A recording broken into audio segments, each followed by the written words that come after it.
I stood in that mahogany-paneled boardroom on the 42nd floor of the Pacific Tower in downtown Seattle, staring at my sister Claire across the conference table, and I couldn't believe what I was hearing. She had just announced, in front of 12 board members and 3 corporate attorneys, that she was now the sole owner of Davidson Industries, the $8 million manufacturing company my father had spent 37 years building from nothing. It had been only 2 days since we buried Dad. 2 days since I stood at his graveside, barely able to breathe through the grief. And here she was, in her expensive black Armani suit, claiming everything he'd built as hers alone. Claire's eyes met mine for just a second, and I saw something there I'd never seen before. Not the sister I grew up with, not the woman who delivered such a beautiful eulogy at the funeral, but someone cold, calculated, someone who'd been planning this for longer than I wanted to imagine.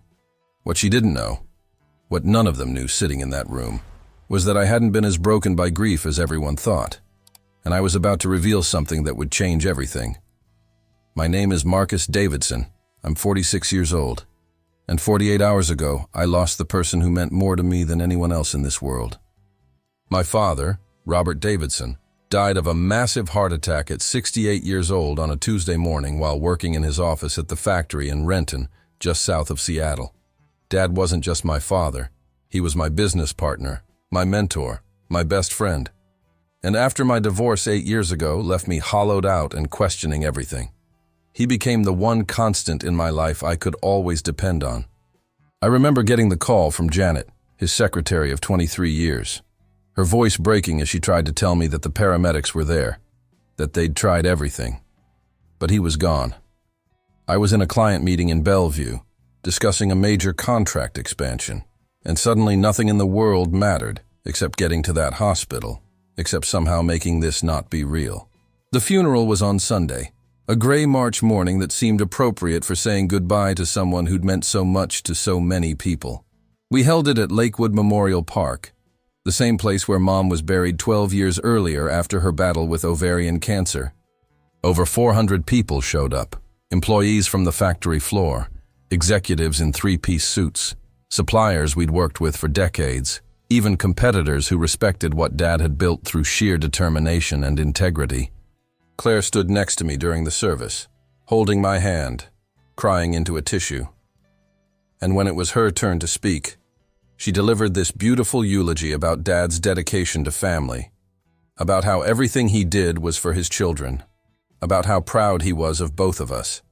I remember thinking, through the fog of my grief, that maybe all those years of tension between Claire and me, all those arguments about the business and Dad's attention, maybe it was all finally behind us. Claire is 3 years younger than me, 43 dollars. And we grew up in a modest, split-level house in the Maple Leaf neighborhood of Seattle, back when that area was still affordable for a machinist trying to start his own business. Dad started Davidson Industries in 1988, working out of a rented warehouse near Boeing Field, manufacturing precision components for aerospace companies.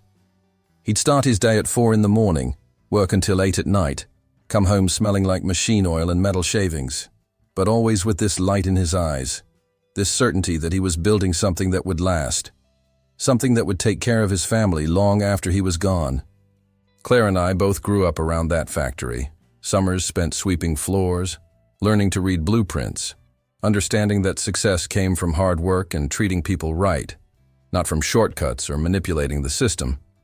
But Claire and I had always been different, even as kids, and those differences only grew sharper as we got older.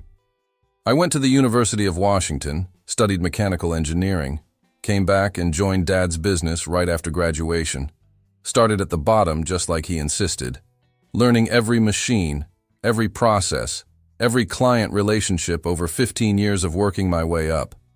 Claire, on the other hand, went to Stanford, got her MBA, moved to San Francisco and then New York, working in private equity and investment banking, making the kind of money that made Dad's successful manufacturing business look small. She'd come home for Christmas and Thanksgiving, sometimes, always seeming slightly embarrassed by Dad's blue-collar roots, by the fact that his wealth came from actually making things with his hands, rather than moving numbers around on spreadsheets and PowerPoint presentations. Then 5 years ago, Everything changed when Claire announced she was moving back to Seattle. She showed up at Sunday dinner at Dad's house in Madison Park, the house he'd finally been able to afford after 20 years of building the business, and said she was tired of the corporate rat race, tired of New York, wanted to reconnect with family, and maybe help modernize Dad's operations. I remember the look on Dad's face, like someone had just given him the greatest gift imaginable, his daughter finally coming home, finally showing interest in the business he'd poured his life into building. He welcomed her with open arms, set her up as a strategic consultant, gave her an office at the factory, and started talking about his dream of having both his children working together in the family business. I had my doubts from the beginning, but I kept them to myself because I didn't want to be the cynical older brother, didn't want to ruin Dad's happiness. Claire moved into a waterfront condo in Belltown, started coming to the office 3 days a week, always dressed like she was heading to a Manhattan boardroom rather than a manufacturing facility in Renton. She'd take Dad to expensive lunches at Canlis and the Metropolitan Grill, introduce him to her finance connections, talk about growth strategies and market expansion, and bringing in outside investors to take the company to the next level. Dad would come back from these lunches excited, energized, talking about possibilities he'd never considered. And I'd sit there thinking that maybe I was wrong. Maybe Claire really had changed. Maybe she genuinely wanted to be part of what we were building. The first real warning sign came about 2 years ago, during a board meeting where Claire presented a restructuring proposal. Davidson Industries had always been privately held, owned entirely by Dad, with me as the chief operating officer handling day-to-day operations, while Dad focused on strategy and major client relationships. Claire's proposal suggested bringing in outside investors, selling a 30% stake to a private equity firm she'd worked with in New York, using the capital injection to expand into new markets. On paper, it made financial sense. The numbers were solid, the projections impressive, but something about it felt wrong to me. Felt like we'd be selling a piece of Dad's soul, turning a family business into just another asset in someone's portfolio. I spoke up during that meeting, questioned whether we really needed outside money when we were already profitable and growing steadily. Asked what would happen to our company culture, to the employees who'd been with us for decades, if we brought in investors who only cared about quarterly returns.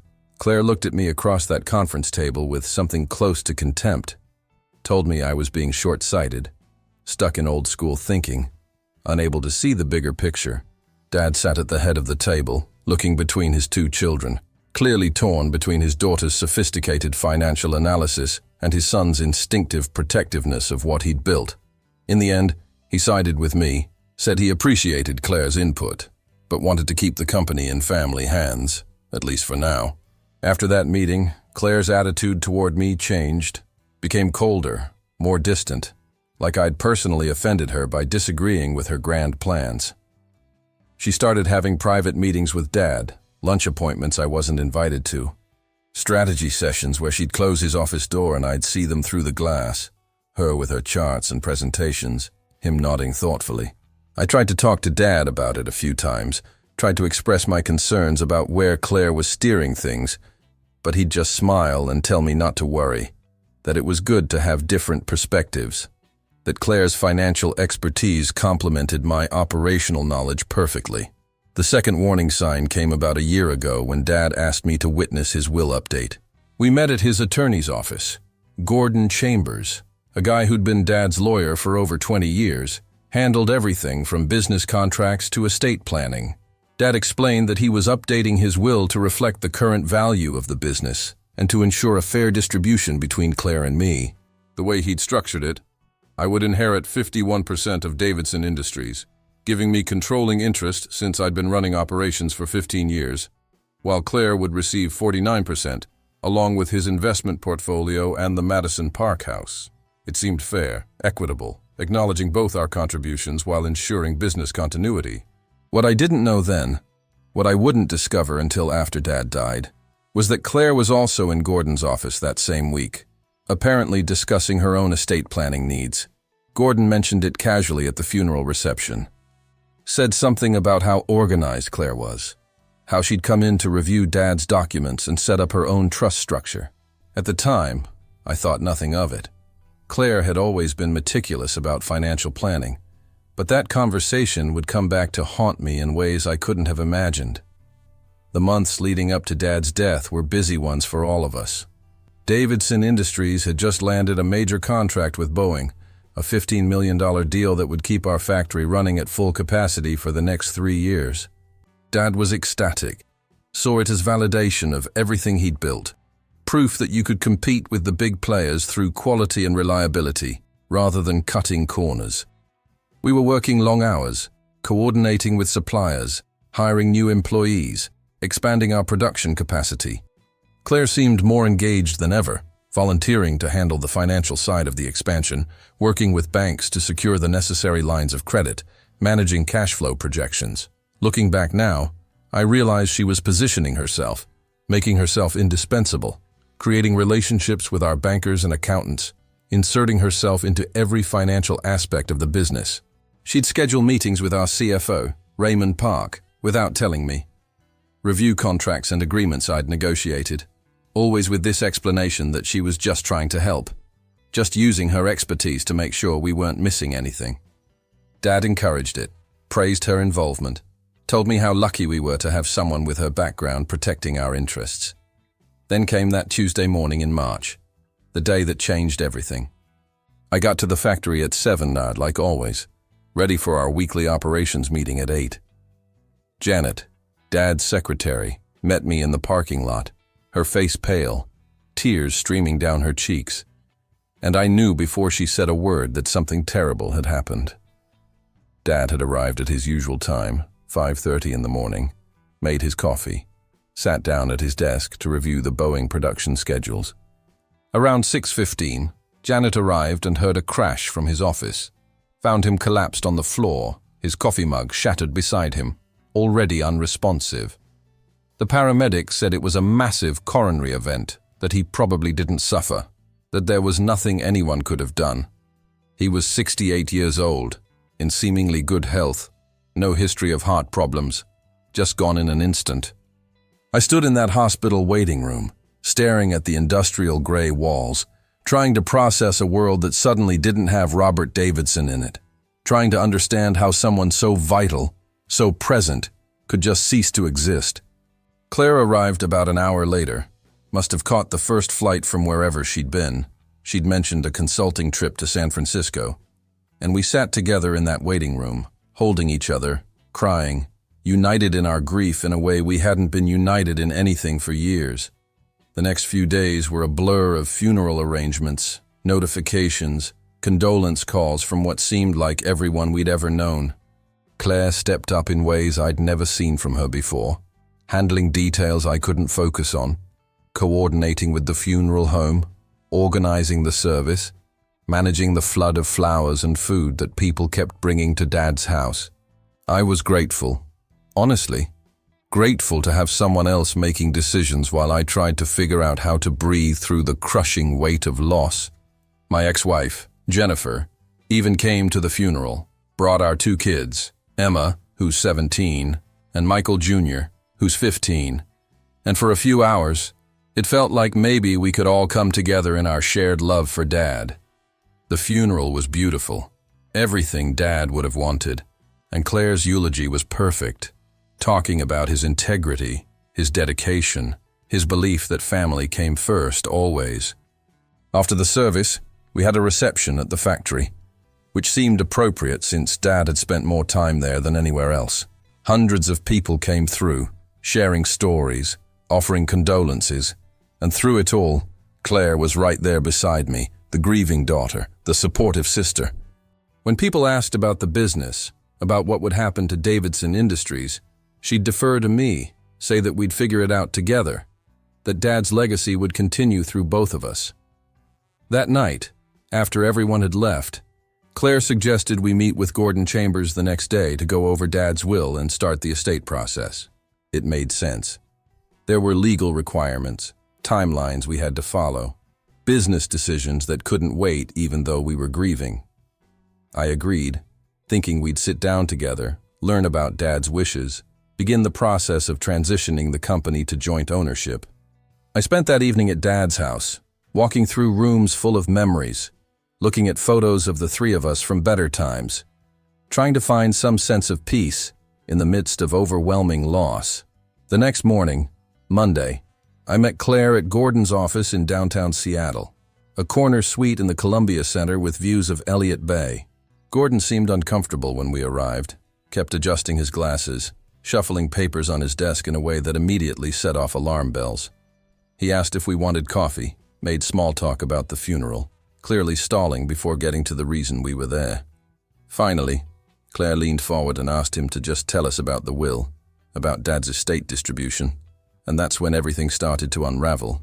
Gordon opened a folder, pulled out a document, and explained that according to Dad's most recent will, dated just 2 weeks before his death, Claire was designated as the sole beneficiary of Davidson Industries. I sat there, stunned, certain I'd misheard. But Gordon kept talking, explaining that Dad had apparently changed his mind about the previous distribution, had decided that Claire's financial expertise made her the better choice to lead the company forward. The will specified that I would receive a severance package equivalent to 2 years' salary, about $400,000, and that I was welcome to stay on as an employee if Claire chose to retain me, but that all ownership, all control, all decision-making authority would rest with her. I couldn't speak, couldn't process what I was hearing. This wasn't the will I'd witnessed a year ago, wasn't anything close to what Dad had told me he wanted, wasn't consistent with 30 years of conversations about building something together, about legacy and family and continuity. I looked at Claire, expecting to see similar shock on her face, expecting her to say there must be some mistake. But instead, I saw something else entirely. A calm acceptance, like she'd already known, like this wasn't news to her at all. I asked Gordon if there'd been some error, some mix-up with the documents, and he said no.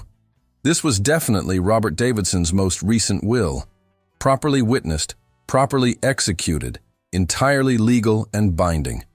Claire reached across the table and touched my hand, her voice soft and sympathetic, saying she understood this was shocking, that she'd been surprised too when Dad told her about his decision, but that we needed to respect his wishes, that he'd clearly thought long and hard about what was best for the company.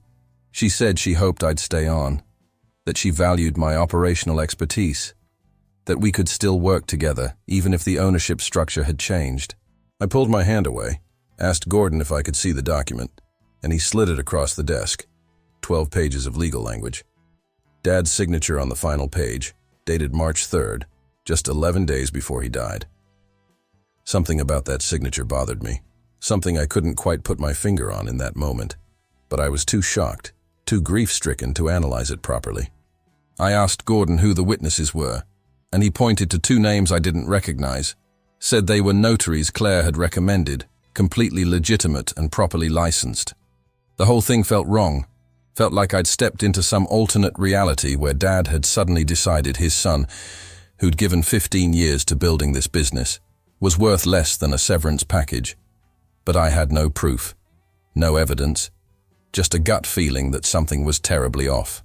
I left Gordon's office in a daze, drove to the factory, walked through the production floor where I'd spent thousands of hours, where I knew every machine, every process, every employee by name.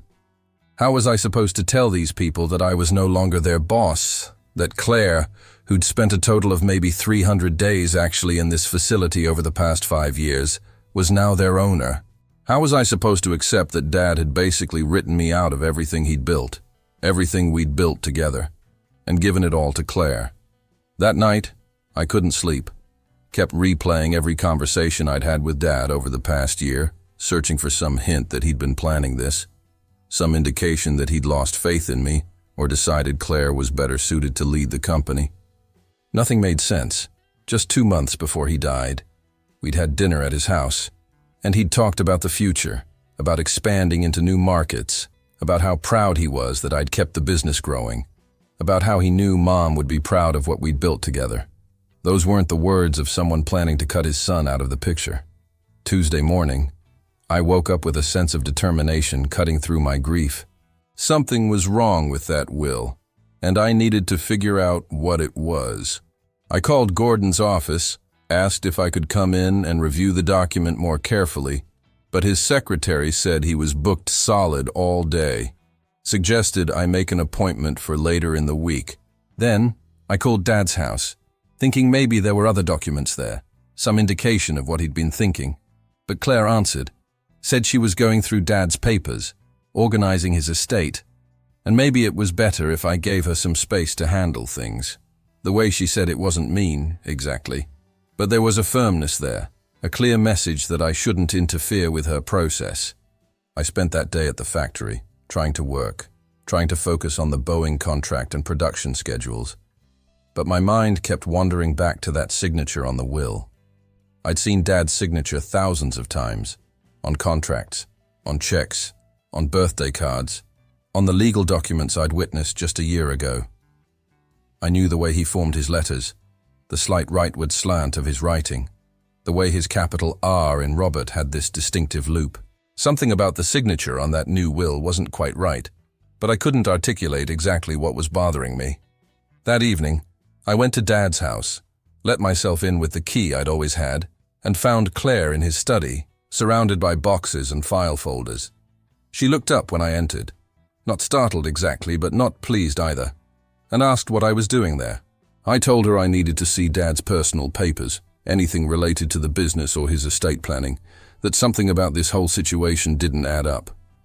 She stood up, crossed her arms, and told me she'd been through everything, that there was nothing unusual, that Dad had been very clear about his intentions in the weeks before he died. When I pressed her, asked why he would suddenly change his mind so drastically, she suggested that maybe Dad had seen things I couldn't see, had recognized that the business needed fresh leadership, someone with financial sophistication rather than just operational experience. The way she said it, with this slight condescension in her voice, like I was a child unable to understand adult decisions, triggered something in me. I walked past her to Dad's desk, started opening drawers, looking for anything that might explain what had happened.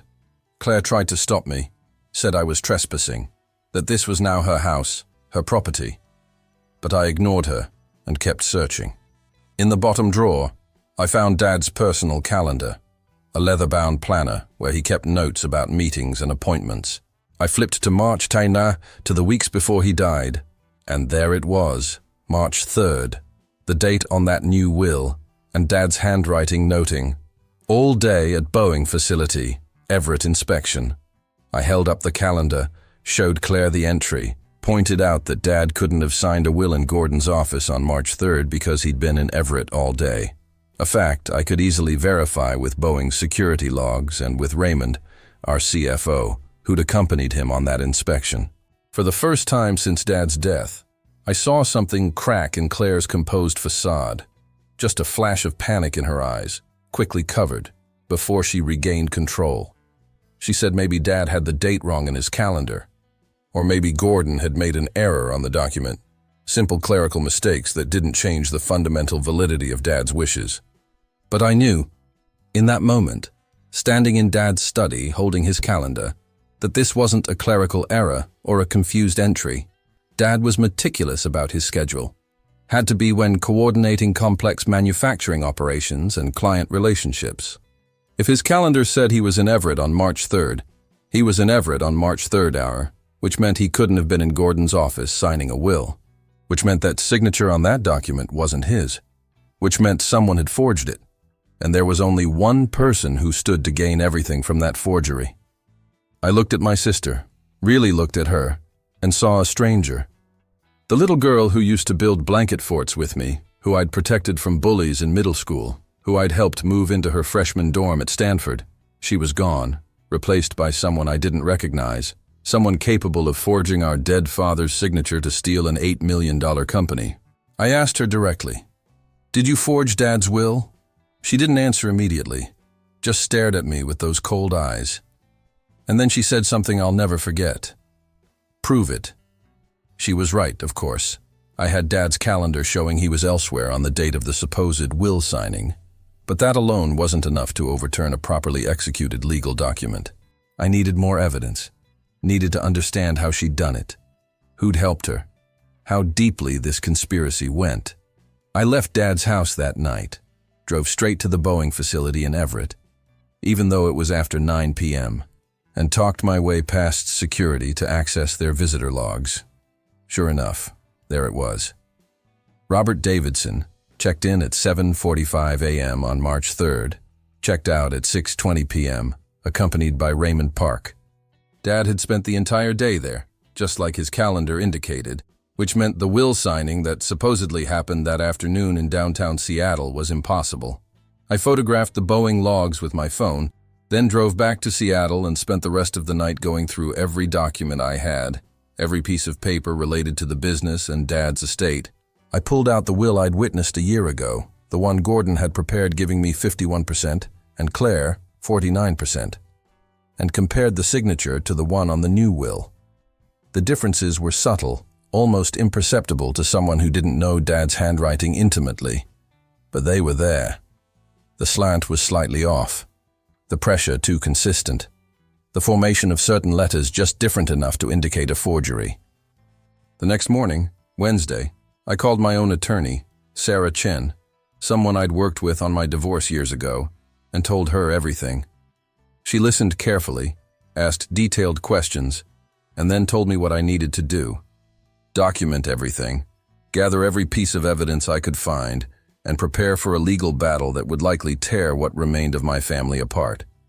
She also warned me that Claire was smart, that someone who could pull off this kind of forgery wouldn't have done it carelessly, that there would be other documents, other witnesses, other pieces of the puzzle designed to make the false will appear legitimate. I spent the next 24 hours becoming a detective in my own life, pulling together evidence, building a case. I contacted Raymond, our CFO, and asked him to confirm Dad's whereabouts on March 3rd, which he did, even providing photos from the Boeing inspection. I reached out to Janet, Dad's secretary, and asked if she remembered Dad being in the office that day, and she confirmed he'd left at 7 a.m. for Everett and hadn't returned until after business hours. I even drove to the notary offices listed as witnesses on the forged will, discovered that one of them had only been licensed for 6 months, and happened to be someone Claire had worked with at her previous company in New York. Which brings me back to that conference room on the 42nd floor of the Pacific Tower, 2 days after Dad's funeral, 48 hours after I discovered that my sister had forged documents to steal everything he'd built. Claire had called an emergency board meeting, announced she was exercising her rights as sole owner to make immediate changes to company leadership and structure. The board members, most of whom had been appointed by Dad over the years, looked uncomfortable but uncertain. They had copies of the will, had been briefed by Gordon Chambers about the estate transfer, and had no reason to question its legitimacy. Claire went through her presentation, talking about her vision for Davidson Industries, about bringing in outside capital, about restructuring operations to maximize efficiency and profitability. Everything I'd opposed 2 years ago, she was now free to implement without my input or approval. She mentioned, almost as an afterthought, that I would be transitioning out of my role as COO, that she appreciated my years of service, that I'd receive a generous severance package, but that the company was moving in a new direction. The board members avoided my eyes, clearly uncomfortable with the situation, but believing they had no choice but to follow the new owner's directives. I sat there listening to her remake our father's company into something he never would have wanted, watching her erase 30 years of his work. And I felt something shift inside me. The grief that had been paralyzing me for the past week crystallized into cold, focused determination. When she finished her presentation and asked if there were any questions, I stood up, walked to the head of the conference table, and placed a folder in front of her. She looked down at it, then up at me, and I saw the first real fear flicker across her face. I opened the folder and began laying out documents, one by one. First, Dad's calendar showing he was in Everett on March 3rd, the date of the supposed will signing. Then, the Boeing security logs confirming his presence there all day. Next, Raymond's sworn statement about accompanying Dad on that inspection, complete with time-stamped photos. Then, a detailed analysis from a forensic document examiner I'd hired, comparing the signature on the forged will to dozens of authenticated examples of Dad's real signature, highlighting the subtle but definitive differences. Finally, a statement from the notary whose name appeared on the will, admitting under oath that she'd never actually witnessed Robert Davidson sign anything, that Claire had paid her $5,000 to notarize a document without the signatory present. The room went completely silent as I laid out each piece of evidence, methodically destroying the foundation of Claire's theft. The board members leaned forward, studying the documents, their expressions shifting from confusion to understanding to horror. Gordon Chambers, who'd been sitting quietly in the corner, went pale as he realized he'd been used as an unwitting accomplice in the forgery. Claire sat frozen, her hands gripping the edge of the table, watching her carefully constructed plan collapse around her. But I wasn't done. I pulled out one more document, the piece of evidence I'd discovered just that morning, the thing that would seal her fate completely. It was a series of emails between Claire and a graphic designer in Manila, dated from 3 months before Dad died, discussing document recreation services and signature matching. The emails were technical, discussing scan resolution and pressure sensitivity and ink analysis. But their purpose was clear. Claire had been planning this for months, had been preparing to forge Dad's will long before he died, waiting for the right moment to execute her scheme. I looked at my sister across that conference table, this person I'd shared a childhood with, who I'd loved despite our differences, who I'd trusted to honor our father's memory even when we disagreed about business strategy. "You asked me to prove it," I said, my voice steady despite the rage and grief churning inside me. "Here's your proof." I turned to Gordon Chambers and told him he needed to immediately file a fraud report with the Washington State Bar Association and notify the police. Then I turned to the board members and informed them that the will they'd been shown was a forgery, that the company ownership had not legally transferred to Claire, and that I was exercising my rights under Dad's actual will, the one he'd signed a year ago, properly witnessed, legally binding, to assume my 51% ownership and remove Claire from any role in Davidson Industries effective immediately. Claire finally spoke, her voice shaking, trying one last time to control the narrative. She claimed I was making wild accusations, that I was so consumed by grief and jealousy that I was fabricating evidence, that the board should ignore me and proceed with the meeting. But Gordon was already on his phone, and I could see in the board members' faces that they understood what had happened, that they were horrified at how close they'd come to being complicit in a massive fraud. 2 hours later, police officers arrived at the Pacific Tower to take Claire's statement. By that evening, she'd been arrested for forgery, attempted theft, and fraud. The local news picked up the story. Woman arrested for forging dead father's will to steal $8 million company. And for the next several weeks, every detail of her scheme came out in legal proceedings. The investigation revealed she'd been planning this for over a year, had carefully positioned herself to gain access to Dad's documents and financial information, had used her network from her private equity days to find people willing to help her commit fraud for the right price. The hardest part wasn't even the betrayal, though that cut deep. The hardest part was realizing that while I'd been grieving our father, while I'd been trying to process the loss of the most important person in my life, she'd been executing a plan to rob me of his legacy, to steal the business we'd built together, to erase me from the story of everything he'd accomplished. She'd stood next to me at his funeral, held my hand, delivered a beautiful eulogy, all while knowing she'd forged his signature to steal his company just days before his death. Claire eventually pled guilty to avoid a trial, received 3 years in prison, and was ordered to pay restitution for the legal costs and emotional damages. I haven't spoken to her since that day in the conference room. What would I even say to someone capable of such calculated cruelty? Some of her friends and former colleagues tried to paint her as a victim of circumstances, someone driven to desperate acts by financial pressure or sibling rivalry. But I know the truth. She wasn't desperate. She was greedy. She didn't need the money. She wanted the power, the control, the validation of being the one who took over Dad's empire. I'm still running Davidson Industries, living up to Dad's vision, trying to honor everything he built while dealing with the reality that one of the two people who should have helped carry his legacy forward instead tried to destroy it. The company is thriving.